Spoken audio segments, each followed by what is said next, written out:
So today is March 3rd, 2025. The other day, we are talking about the importance to have sattva, faith, and confidence to practice.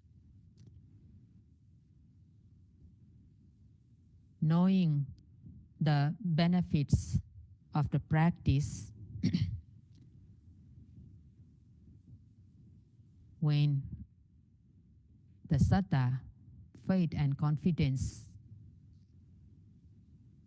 arose, then we will have a desire to do the practice to get those benefits. So, first of all, we should have faith and confidence, especially in the method,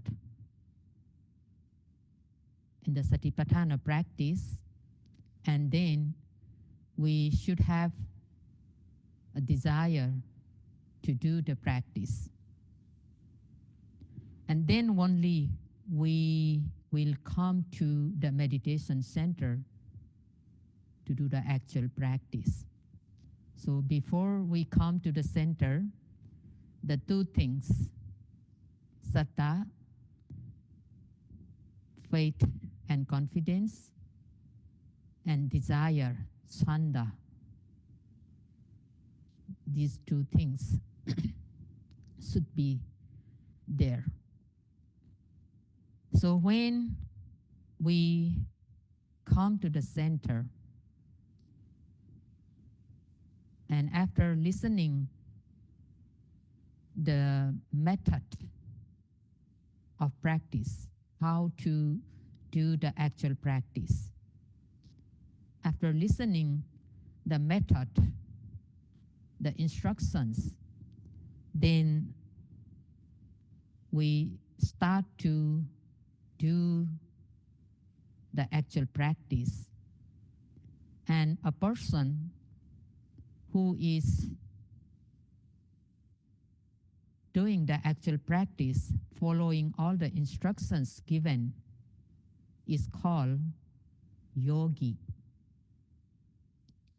So yogi is a person who is trying to follow all the instructions given to him or her. So Pali word yogi, it is compound of two words, yoga and e. Yeah? It is compound of two words, yoga and e. So yoga, it has different meanings. We are hearing about this yoga in our daily life a lot. Yeah? But here in the practice, in Satipatthana practice, yoga actually means effort. It is Viriya, effort or energy. It is not the physical exercise, but this is the mental effort. Yoga Viriya is the mental effort, mental energy. And the E means owner, possessor. So yogi means a owner of effort, a possessor of effort. So one who is striving hard in the practice, then that person is a real yogi. Yeah, not just uh, yogi by name, but a real yogi, one who is putting a lot of effort in the practice. So we all are here in this retreat to become a real yogi so that we gain some benefits from this practice.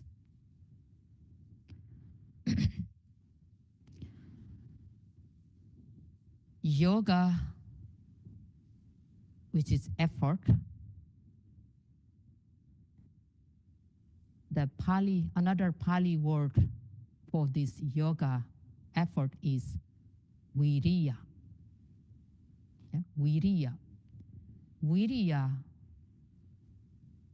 is the state of energetic person, the state of courageous person. A person is called very energetic, very courageous because he has effort. He has a courageous effort, the mental effort. That is why a person is called very courageous person, very energetic person, a heroic person. A heroic person or the courageous person has the courage to give up the worldly happiness in order to gain the Dhamma happiness. Yeah? We all are here leaving behind our worldly happiness. Coming to the center, coming to the meditation center to do the practice actually is not very easy. It's very difficult. Very, very difficult. At the home, we can live very freely. We don't need to care about anything. We don't need to care about the schedule. We don't need to care about the food. We can eat anytime, whenever we want. We can get up anytime, whenever we want. We can do whatever we want when we are at the home. We can sit in the chair, lie down in the bed, watching TV, etc. So whatever we want, we can do when we are at the home. But at the meditation center, we are not allowed to do that way. We have to follow the schedule very strictly. Actually, the schedule is for the benefit of the yogis. So we have to follow the schedule very strictly. We have to get up early in the morning. We have only 5 to 6 hours for sleeping. And we have only 2 meals a day. And from early morning till night, we are doing sitting meditation, then walking meditation, and in daily activities also we have to be very mindful. We cannot move in quick manner as we do at the home. We we have to be very mindful, moving slowly. So everything is very limited when we are at the center. We are at the meditation center. We are at the retreat. And that is not very easy to follow that way. And especially in daily activities, when we are asked to move slowly and mindfully, it is not very easy, because at home we have a habit of moving quickly. So sitting meditation we can do. We can sit for 1 hour.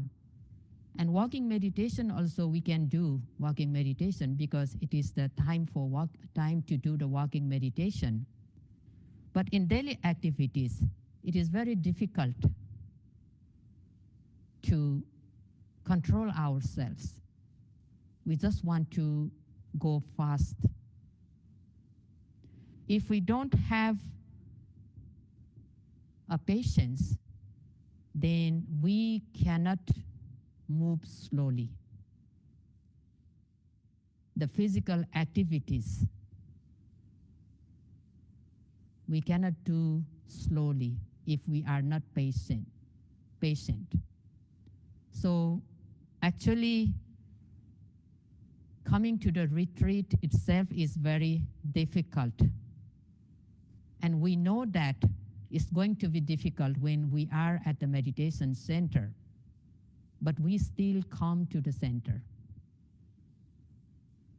That means we already have some kind of courage,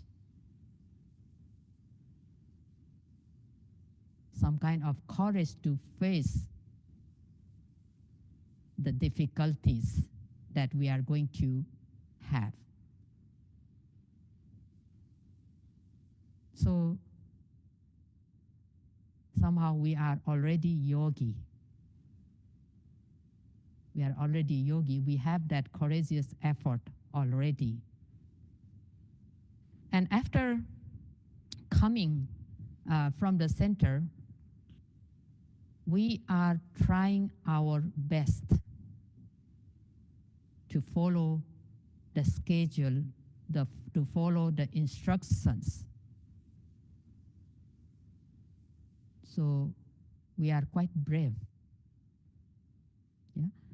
That is why we are already yogi. We have a courage to give up the worldly happiness that we would get when we are at the home, to gain the happiness of the Dhamma, the genuine happiness of the Dhamma. So when we are at the center, after listening to the instructions and now practicing according to the instructions, we try our best to observe every arising objects, starting from the main object, rising and falling movement of the abdomen. We are trying to focus, trying to pay attention in the abdomen to know the movement there, the rising movement and the falling movement. So to be able to observe, to be able to note that rising and falling movement in the abdomen, we need effort. We need effort. Without the application of effort, we cannot feel or we cannot see the movement in the abdomen. We have to pay attention in the abdomen. We have to push our mind, noting mind, to the abdomen so that we can see the movement, rising and falling movement there very clearly. So every time we need effort, every moment we need effort to see the objects. And not only the main object, the rising and falling movement in the abdomen, the most difficult part of the practice is to control our mind. The mind has a tendency to go here and there, to wander everywhere.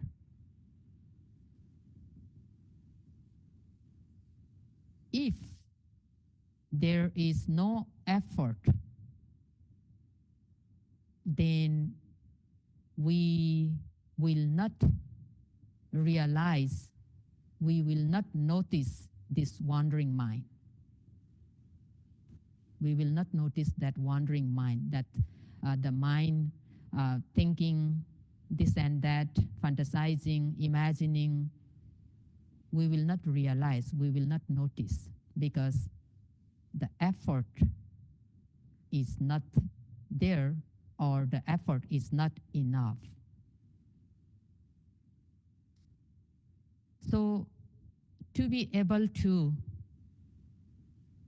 know the state of mind, the effort is needed.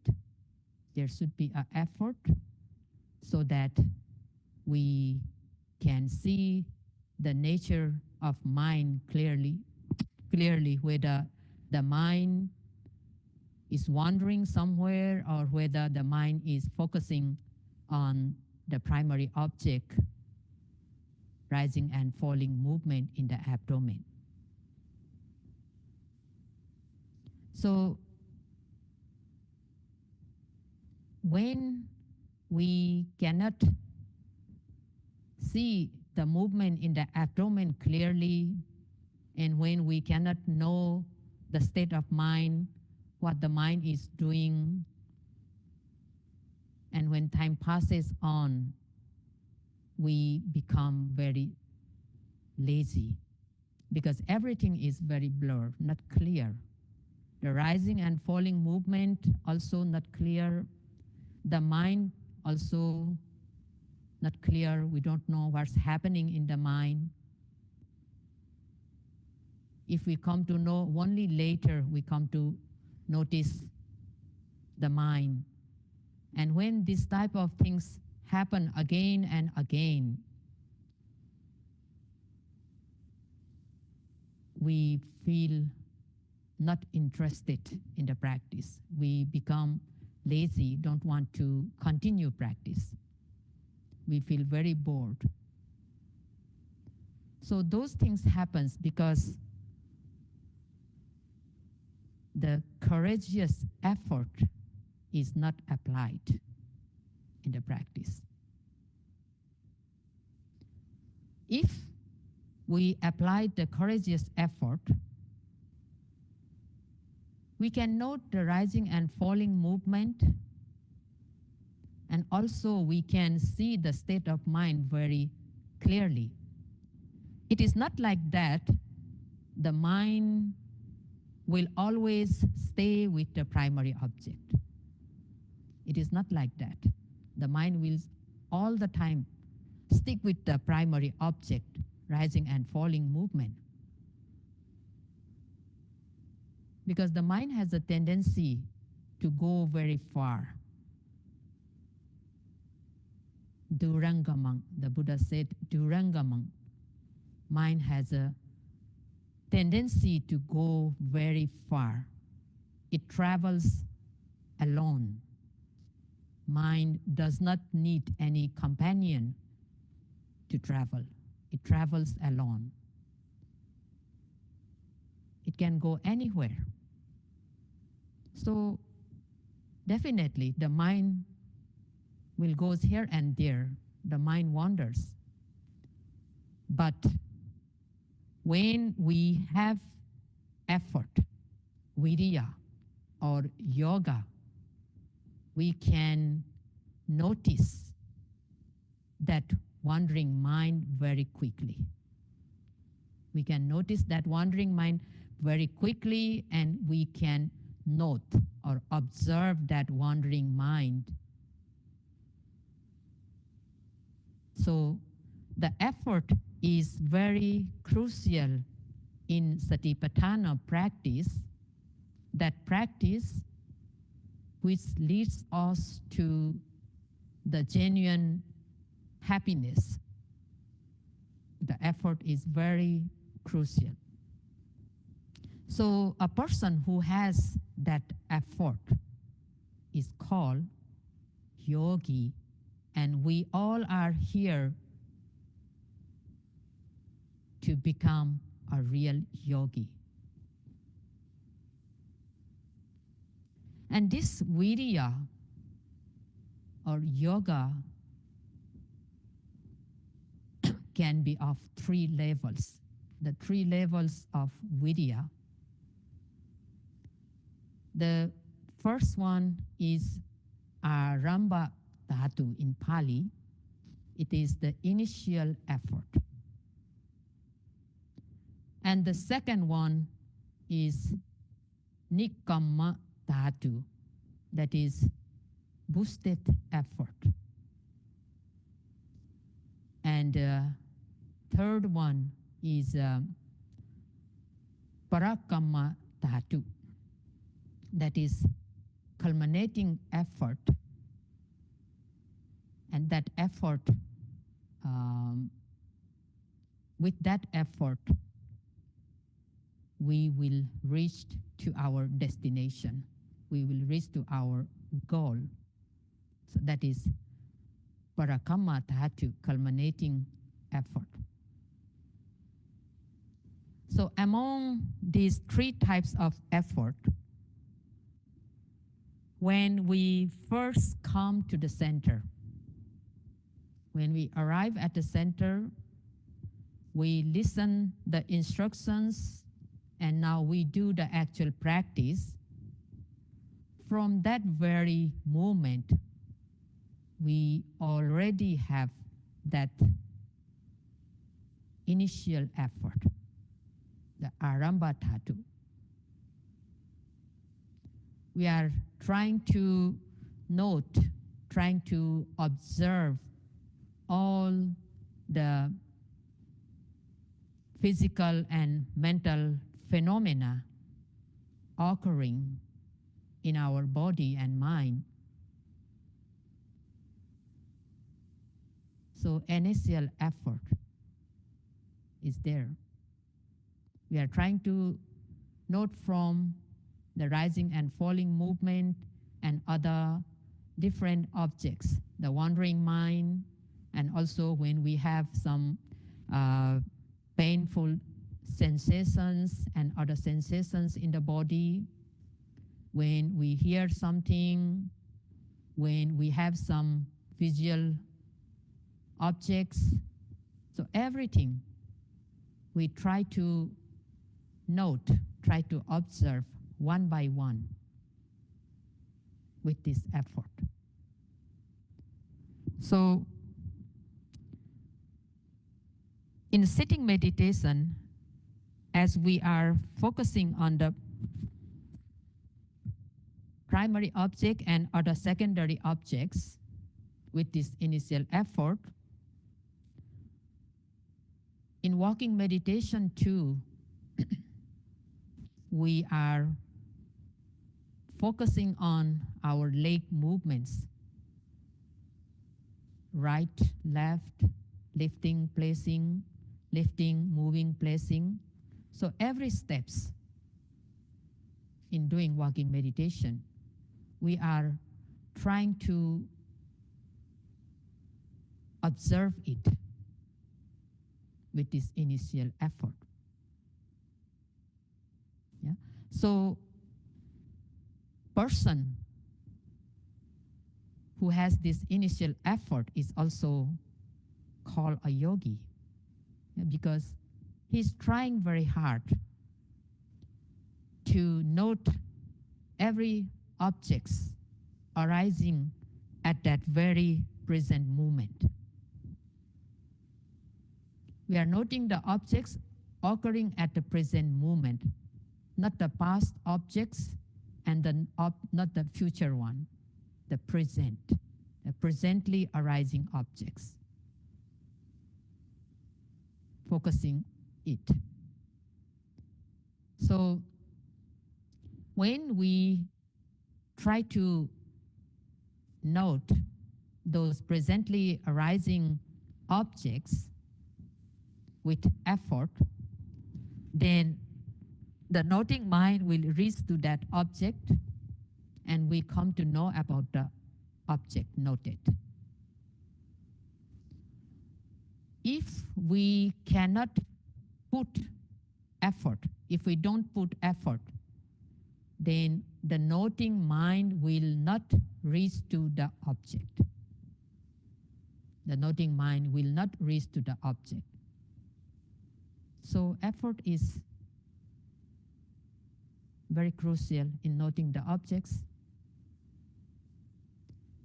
If we are just watching in a relaxed manner, like watching the TV sitting on the sofa, then we won't see the things clearly. We don't know whether the mind is really watching the objects or thinking something. So we have to put enough effort. We have to push our mind so that the mind will reach the object. If we don't push the mind, then the mind will not be on the object. So this pushing force, that is also Viriya, effort. We have to exert ourselves to be able to note all the objects. But at the beginning, it is very difficult. It's not easy. Though we want to note all the objects with full effort, we cannot, because it is just a start. It's just the beginning. But we have to try again and again. We have to try again and again. So when we come for the practice, we have to remember our goal. Yeah, we have to remember our aim or purpose of coming to the retreat. Why we came to the center. Why we came to do the meditation, this Satipatthana meditation. We should have some objectives.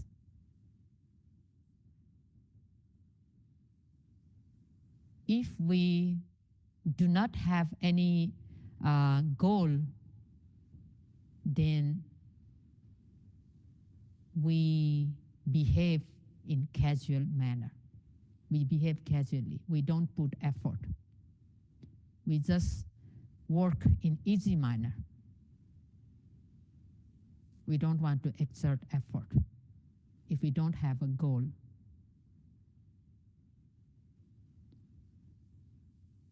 So it shouldn't be like that, oh, this time I'm free, that's why I just go and attend the retreat, participate in the retreat. We should not think that way. Not spending the time here in the retreat, but we should have a goal to achieve something from the practice, to gain some benefits from the practice. So we should have goal, then we will put effort. Then we will exert effort. We will not waste our time. Many times we fail, although we have goal and although we try, we want to try, but many times we may fail. We may not succeed. but doesn't matter. Doesn't matter. We try again and again. We try again and again. So now we have a goal. We have a purpose of coming to the retreat. We want to gain something from the practice, and then we exert effort. And every time when we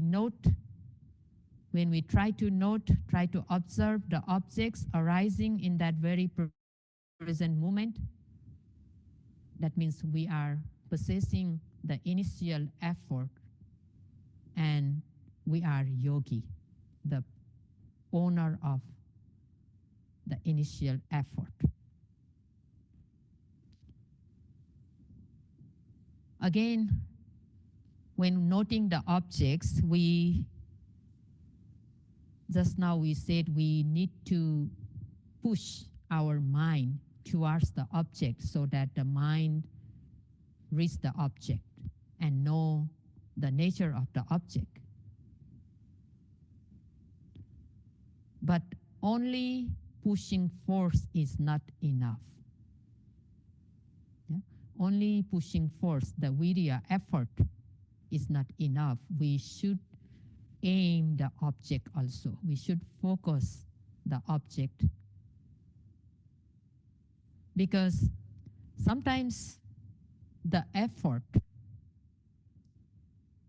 it might be too much effort. We are putting too much effort. When we put too much effort, then we overshoot the object. And the mind, it becomes scattered when the effort is too much. And if we put less effort, then the noting mind will not reach the object. It will disappear. So in order to have the exact amount of effort, we need to focus the object. We need to aim the object. And that aiming or focusing is called vitakka in Pali, the initial application. That is the focusing or aiming the object. So it is like in playing the marbles. Yeah. At the young age, the children play marbles. When he's about to hit another marble, first he needs to aim. He cannot just put effort to hit the marble. He has to aim the marble so that he can have a right amount of effort and hit the marble. Also, you can give an example of shooting. You have to aim the target and then put right amount of effort so the arrow will hit the target. In the same way, in the practice, when we observe the objects, we have to focus. That means we have to be very attentive. We send our mind, we pay attention to the location where the object occurs. For example, we are noting rising and falling. Now we are noting the main object rising and falling movement in the abdomen. Then we have to pay the full attention in the abdomen, not any other parts of the body. Because the rising and falling movement occurs in the abdomen. Yeah? So we have to pay attention in the abdomen. And then we put effort to note it, to note it. Then only we see the movement in the abdomen clearly and distinctly, even if it is for just a one noting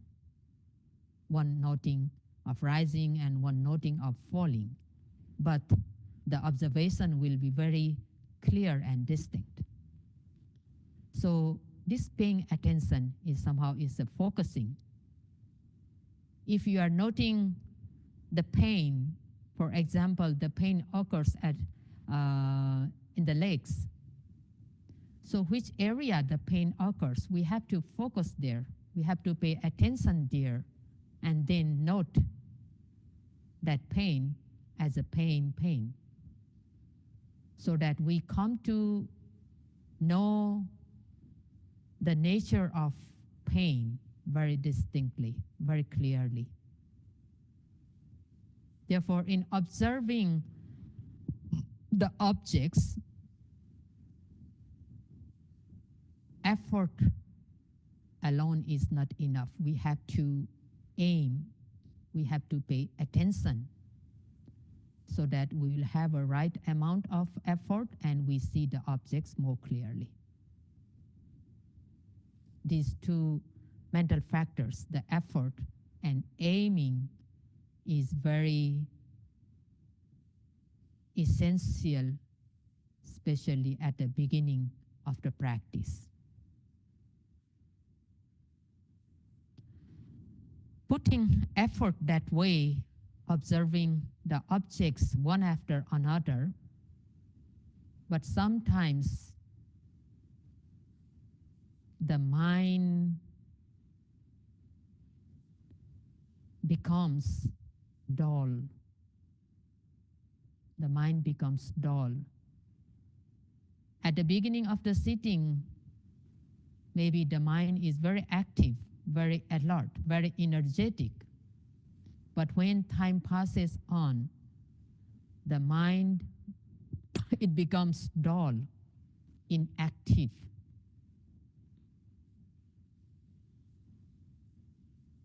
Not alert. In that situation, the initial effort, aramba dhatu, to have only the initial effort is not enough. When the mind becomes dull, inactive, not energetic, then the noting mind will not reach the object. The noting mind will not reach the object. We feel very sleepy sometimes, very, very sleepy. And when we feel sleepy, we feel very tired, very exhausted. We don't have a strength to keep our body posture straight, upright, because we feel very tired, very fatigued. We just want to have a nap. Yeah, we just want to lie down. That is the sloth and torpor. And this sloth and torpor is also the laziness. The laziness occurs. Kosadza. Kosadza in Pali, that is laziness. So when sloth and torpor or laziness occurs, at that time, the initial effort cannot help to get rid of this laziness.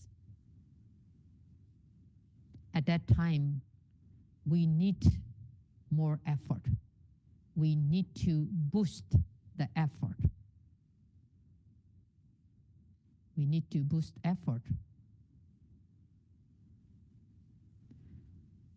So that boosted effort is called nikama dhatu. The effort that helps us to get rid of laziness, the difficulties.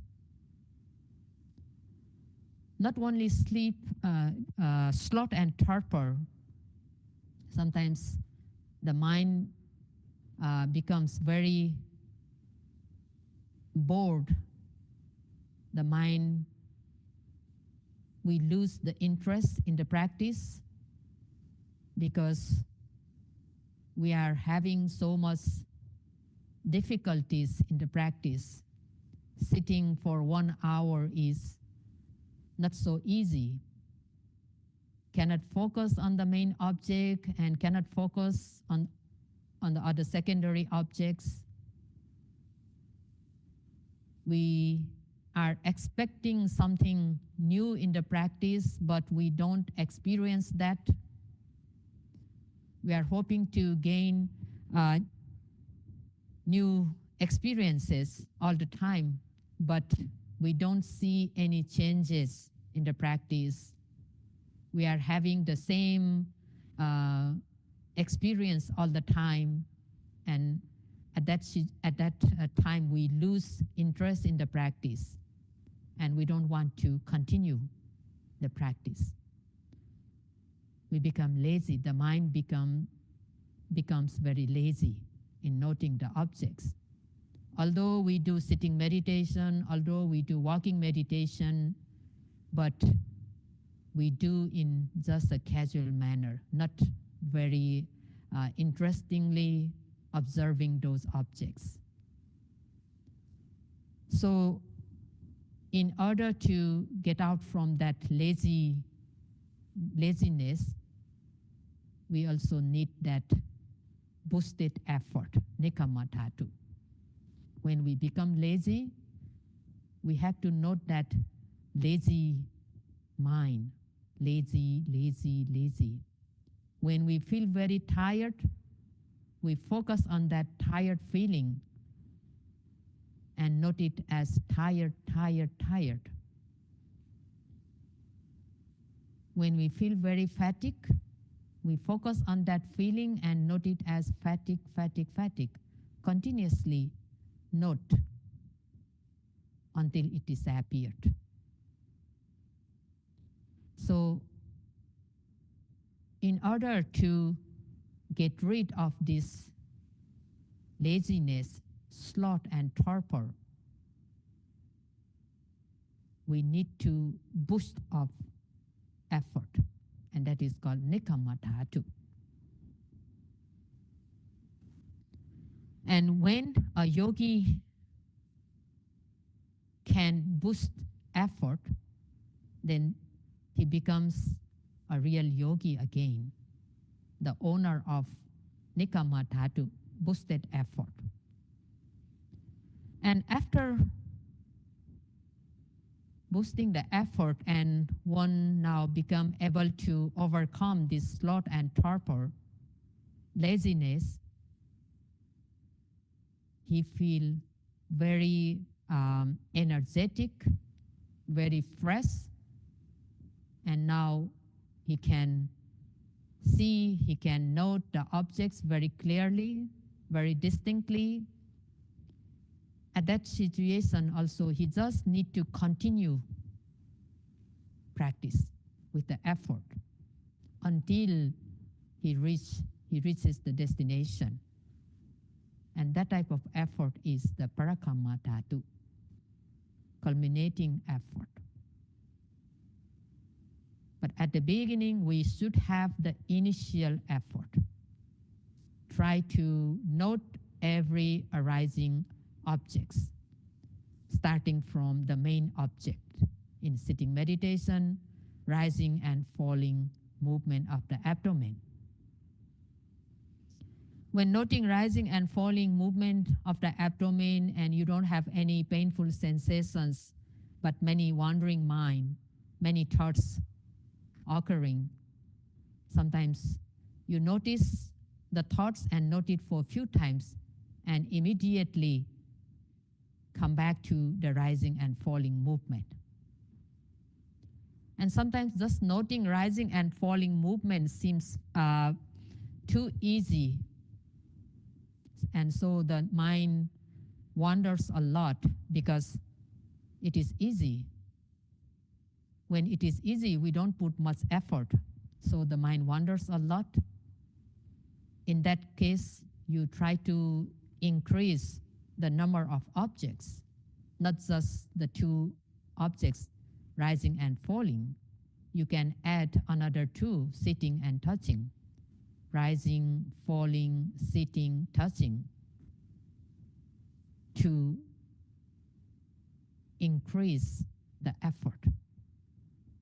But sometimes if you feel noting the four objects, rising, falling, sitting, touching, is a bit difficult, it makes the mind more wandered. You can note sometimes more touching points also, not only the two, not only the one touching. Instead of noting rising, falling, you can note more touching points, sometimes the two bottoms, two ankles, one hand rotating one after another, touching, touching, touching. But every time you have to focus those touching points, not just the chanting like a touching, touching, but the mind should be focusing on the object. Yeah? Whatever the object we note, we have to focus. And we have to put effort.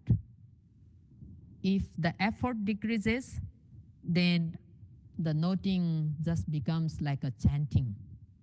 That one also we have to be very careful that our noting is not just going in the rhythm like chanting, but the mind is really focusing the object, whatever the object. Yeah? That way we can note the objects in sitting meditation and also in walking meditation. And in walking meditation, we always try to focus on the leg movements. Of course, in walking meditation too, we may have many thoughts, but we just notice those thoughts and try to bring attention back to the leg movements. If we really want to note the thoughts during walking meditation, then we have to stop walking and not thinking, note those thoughts. But the thoughts occur very often. So better it's just notice the thoughts whenever you have thoughts in walking meditation and immediately pay attention back to the leg movements, left, right, lifting, placing, and lifting, moving, placing. So that way we can have the effort continuously so that the effort becomes strong and powerful.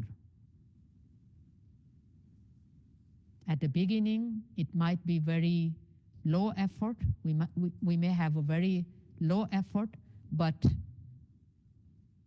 striving continuously, we can increase the effort. The effort becomes more strong, more powerful.